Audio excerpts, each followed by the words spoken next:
स्वर कोकिला और लाखों फैंस के दिलों पर अपनी खूबसूरत आवाज का जादू बिखेरने वाली दिग्गज सिंगर लता मंगेशकर अब हमारे बीच नहीं रही। 8 जनवरी को लता मंगेशकर कोरोना संक्रमित पाई गई थी, जिसके बाद उन्हें मुंबई के ब्रीच कैंडी अस्पताल में भर्ती कराया गया था। तभी से उनके फैंस उनके लिए दुआ कर रहे थे। लेकिन अस्पताल से जो खबर आई, उसके बाद से देश सदमे में है। महान गायिका लता मंगेशकर का निधन हो गया है। अपनी आवाज की वजह से लता मंगेशकर ने करीब 7 दशकों तक बॉलीवुड पर राज किया। लता मंगेशकर का जन्म 28 सितंबर 1929 को इंदौर में हुआ था। लता मंगेशकर के पिता पंडित दीनानाथ मंगेशकर एक क्लासिकल सिंगर और थिएटर आर्टिस्ट थे। 5 साल की उम्र में ही लता जी ने अपने पिता से संगीत की शिक्षा लेनी शुरू कर दी थी और थिएटर में एक्टिंग किया करती थी। जब वो स्कूल गई तो वहां के बच्चों को संगीत सिखाने लगी। लेकिन जब लता जी को अपनी बहन आशा को स्कूल लाने से मना किया गया तो उन्होंने स्कूल जाना छोड़ दिया।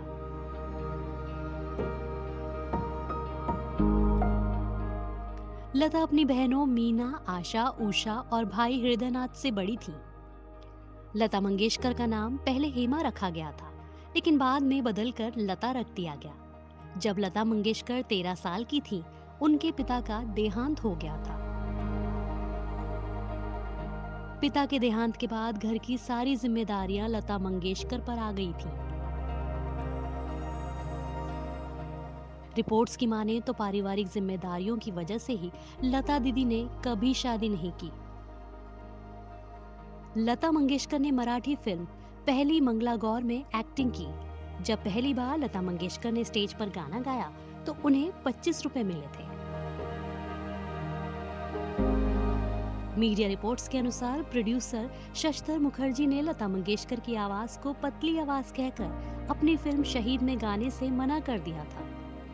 फिर म्यूजिक डायरेक्टर गुलाम हैदर ने लता मंगेशकर को फिल्म मजबूर में दिल मेरा तोड़ा कहीं का न छोड़ा गीत गाने को कहा, जो काफी सराहा गया।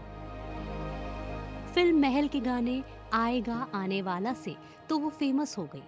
लता मंगेशकर ने एक इंटरव्यू में गुलाम हैदर को अपना गॉडफादर कहा था। लता मंगेशकर स्टूडियो में जाने से पहले अपनी चप्पल बाहर उतार देती थी।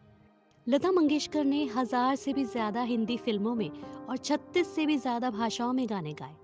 बहुत कम लोग जानते हैं कि लता मंगेशकर को हवाई सफर से डर लगता था। लता मंगेशकर क्रिकेट की बहुत बड़ी फैन थी। उनके favourite cricket player Sachin Tendulkar थे। सुर कोकिला लता जी को पद्म भूषण, दादा साहब फाल्के अवार्ड और पद्म विभूषण से भी नवाजा जा चुका था। साल 2001 में स्वर कोकिला लता मंगेशकर को भारत रत्न से नवाजा गया था।